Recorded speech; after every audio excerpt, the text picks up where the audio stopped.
The first thing I wanted to ask you is that, is this working now? Is that you said you started with 2 people, you and Peter.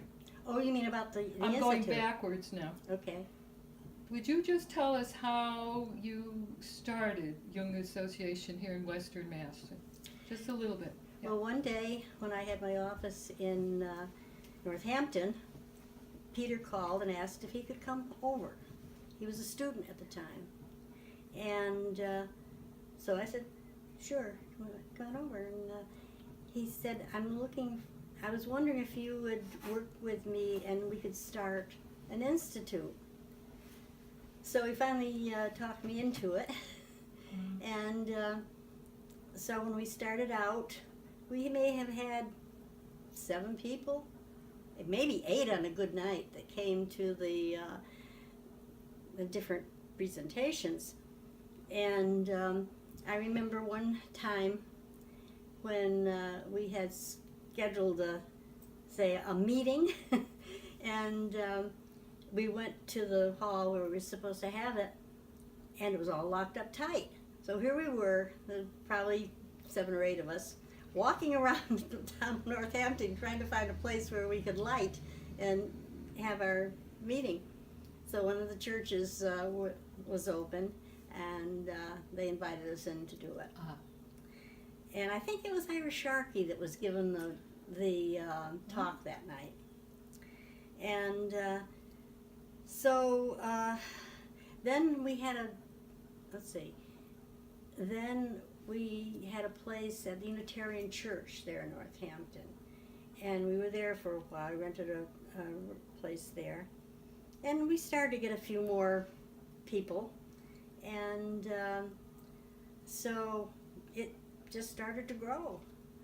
And when I saw the number of people you had there, I was really, really impressed and happy about it. 66. Yeah. Yeah. Because many of the winters I've been down in Puerto Rico with my daughter. Yes. So I haven't been to as many meetings as I usually used to go to.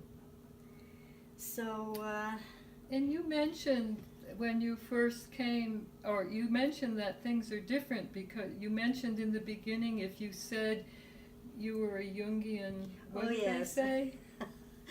So many times when people ask me, well, what do you do? Where do you work?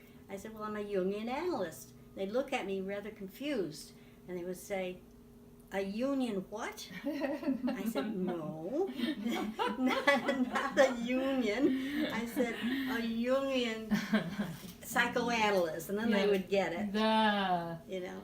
Yeah. And so the Jung Institute has done a lot of education here, and things are very different.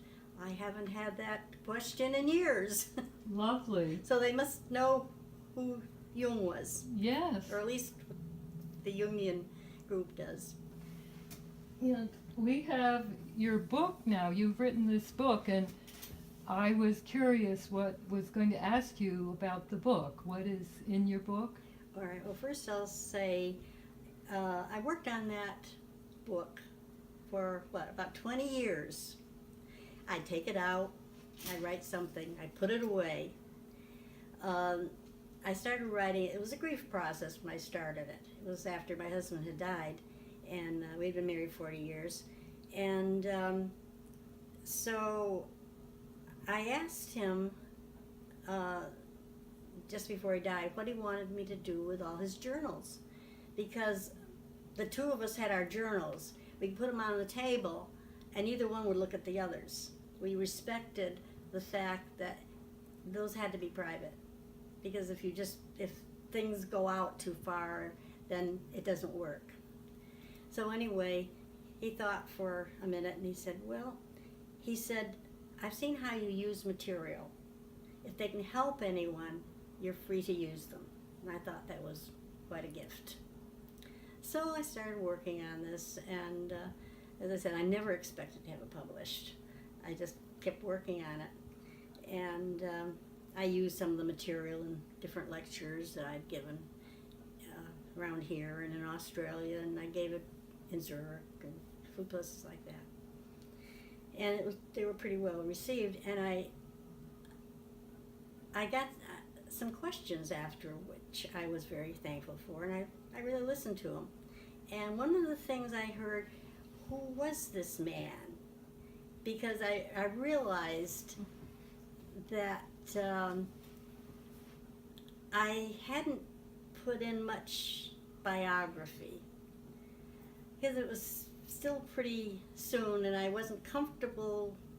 It took me a while to get comfortable with it, because it's it's got a lot of semi-personal stuff. Not that there's no big secrets or anything, but so anyway, I decided to put a biography in to the beginning of it. And he grew up in a little town called Winchester Center, Connecticut, which at that time was almost like it was in the 19th century. Yes. One-room schoolhouse, the farms. The farmer kept his milk down in a hole he had dug in the ground with stones around it, and then the people would go with their containers and get the milk, things of that nature. And so I covered that pretty well. And he did a lot of illustrating. He was quite a fairly good artist. He studied art at Beloit, and so he liked to do sketches. And often with his dreams, he would sketch the dreams. So a lot of those sketches are in the book. And he did sketches of Winchester Center and things of that nature. In fact, all the illustrations except maybe 1, 2, 3. That one's. Yeah, the one up above there was done of him. Somebody in the town did it. And but all the rest, just about all the rest, are his pictures. So they kind of go beyond words. Yes. It's the next level. Yes. And so I did that, and then of course I used the dreams. That's the biggest part of it. And I wanted to show how the psyche can be helpful to people if they will give it a chance, if they'll recognize it, realize the value of it. And so he did active imagination. I used some of that. I used some of his dreams. And, so I tried to throw in a bit of humor occasionally. For instance, I remember when I met his parents before I met him. And I was in high school. I came home one night, and it was, what's the dance where the girls had asked the boys, Sadie Hawkins. Yeah.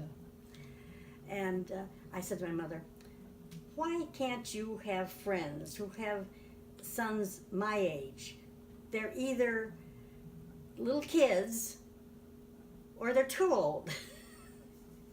Well, his parents came to the house because they were talking to my father, trying to get him into the state parks. And my mother, much to my embarrassment, told them what I had said. And then John's mother said, oh, I have a son about a year older than you. He's out of Beloit College studying art. I probably was as red as anything. But anyway, that was the beginning of things. But then I said, I was working at a park during the summer when I was in high school. The park my father was a ranger at. And in those days, they were looking for kids to man parts of the park. So my father said to me, after I had said I would like a job there, he said, oh, by the way, Bronson's son is going to be working for the summer too. Well, I'd seen his father, and his father was kind of a portly man. I looked at my father in a teenage way. I said, yeah, he's probably fat like his father. Well, I met him. He was slender and good looking. Oh. That was the beginning of things. Okay. But anyway. Yeah. So I talked threw some things like that in, and then I just continued with Yes. some things, mainly his dreams, and then at the very end, I put more of my stuff in because I thought that might be helpful to people. Mm-hmm. So I went down, and the first time I really used quite a bit of the stuff was in Australia when I was here. So that's basically. So your wish was to communicate to people how would you say it? How the psyche The psyche can be so helpful. can be so helpful.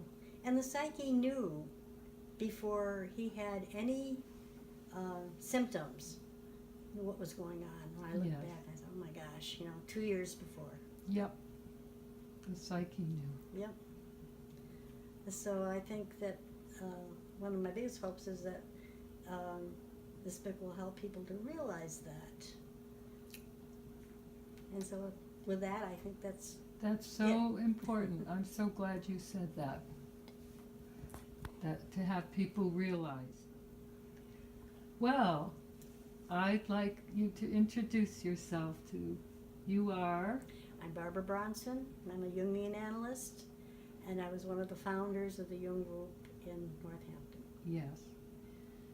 Thank you. You're welcome. Thank you.